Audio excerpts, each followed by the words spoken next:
पूर्व की बात आज मैं संस्कृत हिंदी बोध चैनल पर एक वीडियो लेकर मैं उपस्थित हूँ। इससे पहले वाले वीडियो में मैंने संख्यावाचक विशेषण के प्रयोग में बताया था। विशेषण के अंतर्गत एक शब्द के रूप के बारे में तीनों लिंगों में मैंने जानकारी दी थी। आज मैं द्विशब्द के बारे में जानकारी दे रहा हूं। द्विशब्द का अर्थ होता है दो, हिंदी में दो। इसका पुल्लिंग में रूप चलता है, जैसे कि लिखा गया है बोर्ड पर, द्वौ, द्वौ, द्वाभ्याम, द्वाभ्याम, द्वाभ्याम, द्वयो, द्वयो। तो द्वौ प्रथमा में, द्वितीया में भी द्वौ, और तृतीया में द्वाभ्याम, चतुर्थी में द्वाभ्याम, पंचमी में द्वाभ्याम, षष्ठी विभक्ति में द्वयो और सप्तमी में द्वयो। तो द्विशब्द का रूप केवल द्विवचन में ही होता है, एक वचन बहुवचन में नहीं होता है। और स्त्रीलिंग में इसका रूप दिया गया है द्वे, द्वे, द्वाभ्याम, द्वाभ्याम, द्वाभ्याम, द्वयोः, द्वयोः। ये स्त्रीलिंग में रूप है। और स्त्रीलिंग के समान ही नपुंसक में रूप चलते हैं। तो मैंने एक ट्रिक बताया है याद करने के लिए इस शब्द रूप को। कैसे याद करना है? तो पुल्लिंग वाला में दिया गया है कि द्वौ दो बार, द्वौ को दो बार रिपीट करना है, द्वौ दो। और द्वाभ्याम को 3 बार रिपीट करना है, द्वाभ्याम, द्वाभ्याम, द्वाभ्याम। और द्वयोः को 2 बार रिपीट करना है। उसमें लिख दिया गया है, द्वौ के बाद दो लिखा हुआ है, द्वाभ्याम में 3 लिखा हुआ है, और द्वयोः में 2 लिखा हुआ है।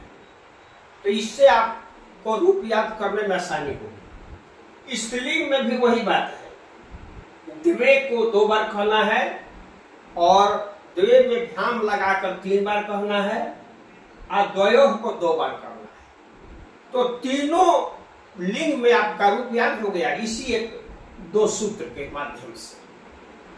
और इसका प्रयोग कैसे करना है यह मैं बता रहा हूं। जैसे मान लीजिए कि 2 लड़के हैं, दिया गया है 2 लड़के हैं, तो द्वौ बालकौ स्तः लिखेंगे।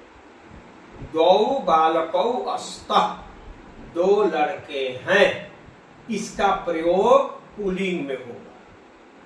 कोई भी शब्द आएगा पुल्लिंग का और जिसमें द्विवचन होगा तो द्वौ का प्रयोग पुल्लिंग में होगा। जैसे 2 घोड़े, तो द्वौ अश्वौ, द्वितीय विभक्ति का द्विवचन रूप लिखना होगा। द्विवचन द्वितीय अथवा प्रथमा, द्वौ दोनों में होता है, तो उसको लिखना पड़ेगा। दूसरी बात है कि स्त्रीलिंग, तो स्त्रीलिंग में क्या करेंगे हम?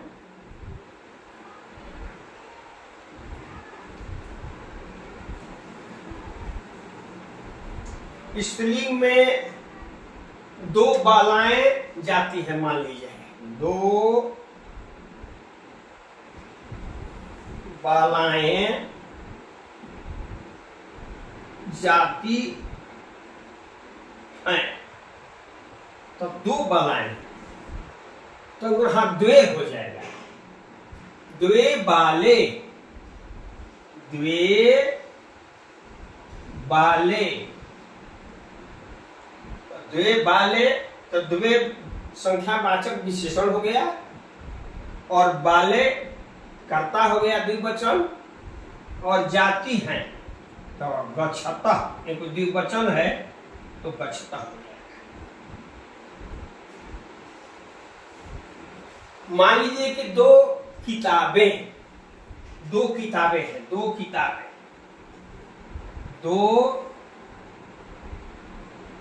किताबें, दो किताबें हैं, मान लीजिए वाक्य तो यह नपुंसक है तो द्वे पुस्तके अस्तः,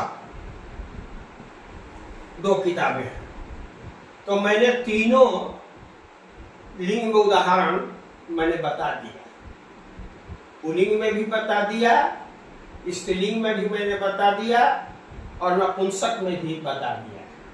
तो इस तरह से आप यदि शब्द के बारे में कौन लिंग है यदि जानते हैं और द्विवचन में उसका प्रयोग करना है, यदि दो संख्या उसमें आया है तब की बात है, तो इसका प्रयोग हम करेंगे और आसानी से इसको हम समझ जाएंगे, क्योंकि विशेष जिस लिंग वचन का होगा विशेषण उसी लिंग वचन का होता है। तो यह बात समझनी चाहिए और यदि कोई इसमें शंका हो तो आप कमेंट्स में भी आप दे सकते हैं और आप को यदि समझ में आ रहा है तो आप इसे शेयर करेंगे, सब्सक्राइब करेंगे और लाइक करेंगे। बहुत बहुत धन्यवाद।